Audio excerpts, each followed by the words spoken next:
ሃይ ጤና ይስጥልኝ የማዚነት ዩቲዩብ ቻናል ተከታታዮች እንደምናችሁ። ዛሬ አዲስ መጽሐፍ ይዤላችሁ ቀርብ ያለው The Game of Life and How to Play It ይላል። በፍሎረንስ ስኮቨል ሺን የተጻፈ መጽሐፍ ነው። ይህንን ይመስላል መጽሐፉ ይህንን ይመስላል። ትወዱታላችሁ ብዬ ተስፋ አደርጋለሁ። እንግዲህ መልካም ቆይታ ከጸጋዬ ጋር። I don't know ለምን እንደሆነ አላውቅም፣ ሰሞኑን እያነበብኳቸው ያሉት መጽሐፎች እርስ በርሳቸው የተገናኙ መጽሐፎች ናቸው። በጣም ይቀራረባል ሀሳባቸው። ይህ መጽሐፍ 10 ምዕራፎች አሉት። እነዛን 10 ምዕራፎች ለእናንተ አጠር አድርጌ ቀንጨብ አድርጌ አቀርብላችኋለሁ። አብራችሁኝ እንድትቆዩ እጋብዛለሁ። መልካም ጊዜ ከጸጋዬ ጋር። ይህንን እንግዲህ አንዳንድ ኖቶች የወሰድኩበት ስክሪን አለ። እንግዲህ ከዚህ የወሰድኳቸው ኖቶች እየተመለከትኩኝ እንግዲህ ሁሉንም ማስታወስ ስለማልችል ለእናንተ አቀርባለሁ። እንግዲህ ቀር እንደማይላችሁ ተስፋ አደርጋለሁ። ፍሎረንስ በዚህ መጽሐፍ ህይወት እንደ ባትል አድርጋችሁ ወይም እንደ ጦር ሜዳ አድርጋችሁ አትቁጠራት። ህይወት ልክ እንደ ጌም ጨዋታ ነች። የህይወትን ጌም ጨዋታ ወይም ህይወትን በህይወት ውስጥ አሸናፊ ለመሆን ደግሞ መንፈሳዊ እውቀታችሁ ትልቅ ሚናን ይጫወታል። ለምሳሌ ለየትኛውም የምታደርጉት ድርጊት ምላሽ ታገኛላችሁ። ይሄ አክቹዋሊ በሳይንሱም ያለ ነው። ለየትኛውም የምታደርጉት አክሽን ሪያክሽን ይኖረዋል። ለምሳሌ ሰዎችን የምትጠሯቸው ከሆነ እነሱ መልሰው ይጠሯቸዋል። እናንተ የምትዋሿቸው ከሆነ እነሱ መልሰው ይዋሿቸዋል። ሁሌም ለምታደርጉት አክሽን ሪያክሽን ይኖረዋል። ፍሎረንስ በህይወት ውስጥ ለማሸነፍ ትልቁን ሚና የሚጫወተው ምናባዊ መልከታችሁ ወይም ኢማጂኔሽን ነው። ትልቁ ሚና የሚጫወተው ትላለች። የትኛውም ነገር ከልባችሁ የምትፈልጉት የሻታችሁት በውስጣችሁ የሳላችሁት ነገር ያን ነገር በእውን ታገኙታላችሁ። ምንም ነገር ቢሆን ማለት ነው። በውስጣችሁ ሀብታም እንደሆናችሁ አድርጋችሁ ራሳችሁን ከሳላችሁ፣ እንዲሁም ድርጊታችሁንም ያንን የሚያንጸባረቅ ከሆነ በስተመጨረሻ ሀብታም ማትሆኑበት ምንም ምክንያት የለም ነው የምትለን።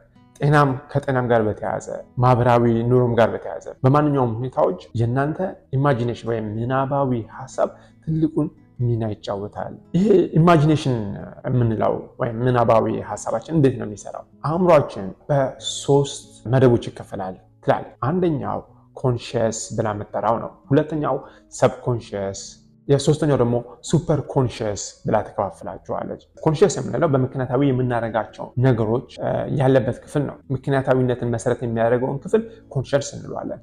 ምክንያትን ሳይሆን ልማድን መሰረት አድርገን የምናከናውንበት ክፍል ሰብኮንሽስ እንለዋለን። ሱፐር ኮንሽስ ደግሞ ከዚህ በፊት ያላሰብናቸውን ትልልቅ ሀሳቦች የምናመነጭበት፣ ያላለምናቸውን ነገሮች የምናለምበት ክፍል እሱ ሱፐር ኮንሽስ ማይንድ ብላ ፍሎረንስ ስኮቨል ሺን በዚህ መጽሐፍ ትገልጽልናለች። ኢማጂኔሽን በእኛ ላይ ምን ያህል ተጽዕኖ እንደሚያሳድር ስትነግረን፣ አንድ ማቃት ልጅ ነበረች ትላለች። ምክር ፈልጋ እኔ ጋ ትመጣለች። ምንድን ያለችው?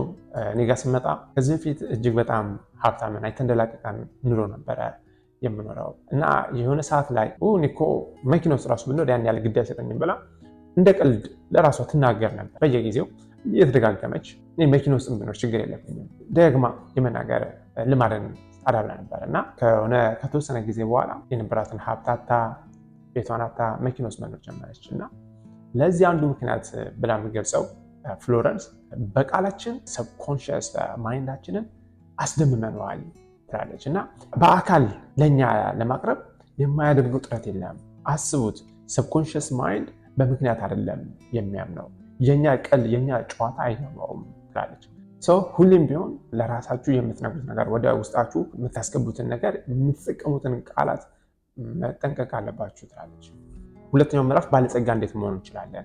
ባለጸጋ ሲባል የጤና ሊሆን ይችላል፣ ከሰው ጋር ያለን ግንኙነት ሊሆን ይችላል፣ ወይም ደግሞ ከሀብት ጋር የተያዘ ሊሆን ይችላል። እና ምንድነው ፍሎረንስ በዚህ መጽሐፍ የምትነግረን? ሀብታም መሆን እንፈልጋለሁ ብሎ ለራሳችን ከመንገራችን በተጨማሪ የምናደርገው ነገር በተቃራኒ ከሆነ ውጤቱ የምናደርገው ነገር ላይ መሰረት ያደረገ ይሆናል ትላለች።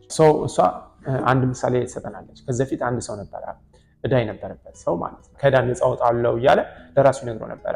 ነገር ግን በተግባር ዕዳውን መክፈል ሳይችል ቀርቶ ምን ማድረግ እንዳለበት ዝግጅት እያደረገ ነበር። ግን ለራሱ ዕዳውን መክፈል እንደሚችል ነበር ሲነግረው ነበር። ባለጸጋ ለመሆን የምታስቡትና የምታደርጉት ነገር እጅ ለእጅ የገጠመ መሆን አለበት። ስለ ስኬት እያሰባችሁ ለውድቀት መዘጋጀት የለባችሁም ነው የምትለው። ሌላኛው ደግሞ ምዕራፍ 3 ላይ የምትነግረው ምንድነው? የቃላት ኃይል የምትናገረው ካፋችን የሚወጣው ቃል እጅግ በጣም ወሳኝነት አለው። ለሌሎች ሰዎች መጥፎ ነገር የምናስብ ከሆነ ያንን የምናስበው ነገር ነው እኛ ራሳችን የምናገኘው ነው።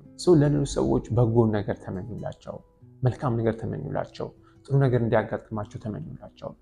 ያንን ነገር በምታደርጉበት ሰዓት ለእናንተ መልካም ነገር፣ ጥሩ ነገር ታገኛላችሁ ነው የምትለን። ሌላኛው ምዕራፍ ደግሞ ካስቲንግ ዘ በርደን ይላል። ምንድነው? ሀሳባችሁን ሁላ ለፈጣሪ ስጡት። እናንተ ምንም መጨነቅ አይጠበቅባቸውም። አንድ ነገር ካሰባችሁ በውስጣችሁ አንድ ነገር ካሰባችሁ በኋላ ፈጣሪ የምትፈልጉትን ነገር እንደሚያደርግላቸው ወይም ደግሞ ዩኒቨርስ የምትፈልጉትን ነገር እንደሚያከናውንላቸው ወይም ደግሞ ሱፐር ኮንሽስ የምንለው የአእምሯችሁ ክፍል የምትፈልጉትን ነገር እንደሚያመጣላችሁ ማመን ይኖርባቸዋል። ምንም መጨነቅ አይጠበቅባቸውም። ከእናንተ የሚጠበቀው ነገር ማሰብና ያሰባችሁት ነገር በእውን እንደሚመጣ አድርጋችሁ መቀበል ያለባቸው ትላለች። በሌላኛው ምዕራፍ ስለ ፍቅር እንግዲህ ያው ሁላችሁም ታውቃላችሁ ያለውን አቅም ያለውን ፓወር ማለት እና የምታደርጉትን ነገር የምትሰሩትን ነገር ውደዱት። የምትወዱት ነገር እንግዲህ አንድ ነገር በምትወዱበት ጊዜ ስለዛ ነገር መልካም ጥሩ የሆነ ነገር ነው የምታስቡት። የምታስቡትን ነው የምታገኙት ብያችኋለሁ። ፍቅር ደግሞ መልካም ነገር ጥሩ ነገር እንድታስቡ ያደርጋችኋል። የምትሰሩትን ነገር አፍቅሩ፣ ውደዱ። በምላሹ ደግሞ እናንተም መልካም ነገር ታገኛላችሁ ትላለች። በሌላኛው ምዕራፍ ኢንቱዊሽን ኦር ጋይዳንስ በሚለው ምዕራፍ ላይ ውስጣችሁን ስሜት ተከተሉ። በዚህ ኢንቱዊሽን ጋይዳንስ ቅድም እንደገለጽኩላችሁ አንድ የምትፈልጉትን ነገር ከጠየቃችሁ በኋላ ሁሉም ነገር ለፈጣሪ ሰጥታላችሁ ማለት ነው። ፈጣሪ ራሱ እንደሚያደርግላችሁ ታምናላችሁ፣ ትቀበላላችሁ። ፈጣሪ ሲነገራችሁ እንዴት ልታቆሻላችሁ ነው። ያ ነው ኢንቱዊሽን ወይም ስሜት ይሰማችኋል ውስጣችሁ አንድ ነገር ትክክል መሆኑ አለመሆኑ ወይም ያ የምትፈልጉት ነገር መሆኑ አለመሆኑ ውስጣችሁ ይነግራችኋል ራሱ ማለት ነው። እናንተ ውስጣችሁ ማዳመጥ ነው ያለባችሁ እንጂ ነገሮች እንዴት ይመጣሉ እንዴት አሳካችኋለሁ ስለሚለው ነገር መጨነቅ የለባችሁም። አንዴ ከጠየቃችሁ በኋላ ውስጣችሁን አዳምጡ ትላለች ፍሎረንስ። በምዕራፍ 9 ላይ በዚህ ምዕራፍ ፐርፌክት ኤክስፕሬሽን ኦር ዲቫይን ዲዛይን በሚለው ክፍል እንግዲህ ፈጣሪ ሁላችንንም ሲፈጥረን ለእያንዳንዳችን መቀመጫ ቦታ አዘጋጅቶናል። ቦታ ሲያዘጋጅልን ወደዚች ምድር አላመጣንም። እናንተ ቦታ እንዳላችሁ ማመን አለባችሁ። እናንተ ልዩ ናችሁ። ለእናንተ የሆነ የተለየ ክህሎት የተለየ ችሎታ ተዘጋጅቶላችኋል። ለእናንተ ፊት የሚያደርግ ቦታ ተዘጋጅቶላችኋል። ፈጣሪ ያንን ዲዛይን አድርጎላችኋል። እናንተ መጨነቅ አይጠበቅባችሁም። የመጨረሻው ክፍል ዲናይል ኤንድ አፈርሜሽን። ይህ ክፍል እጅግ በጣም ወሳኝ ክፍል ነው። ዲናይል ኤንድ አፈርሜሽን አብዛኞቹ ሰዎች ሲጠቀሙበት ስላየሁኝ ማለት ነው። ምናልባት እነዚያ ሰዎች ውሸታም ልትሏቸው ትችላላችሁ። ነገር ግን እነዚህ መላችሁ ሰዎች እጅግ በጣም ስኬታማ የሚሆኑ ሰዎች ናቸው።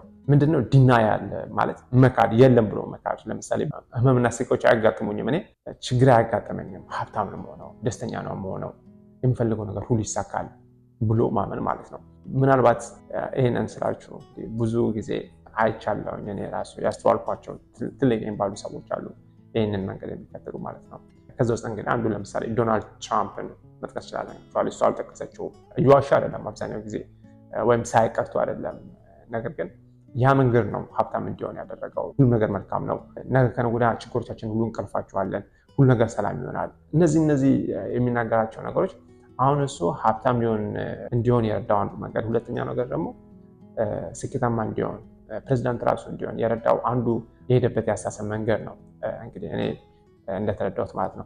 ለማንኛውም ይህንን ይመስላል አጠቃላይ የመጽሐፉ ሀሳብ ምን ይመስላል? እንግዲህ ወዳችሁታል ወይስ አልተመቻችሁም? እስቲ ያላችሁን ሀሳብ ንገሩኝ ኮሜንት ላይ ማለት ነው። ላይክ አድርጎ ሰብስክራይብ አድርጎ ቤተሰቡን እንግዲህ በሚቀጥለው ሌሎች መጽሐፎች ይዤላችሁ ቀርባለሁ። ወዳችኋለሁ። መልካም ጊዜ